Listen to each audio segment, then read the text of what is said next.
Part 3 na. Ito, nilemember ko. Wait lang.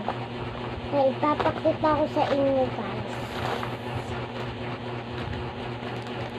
Ito, maganda bang ginawa ko, guys?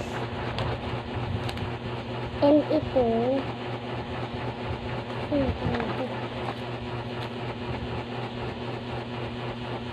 maganda ba? Comment ko nga. Okay, sunod natin. Ito. Trim.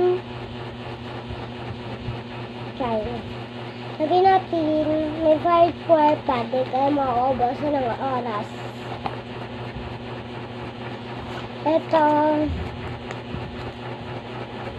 Ambot ko may 5-4 pa, comment kayo.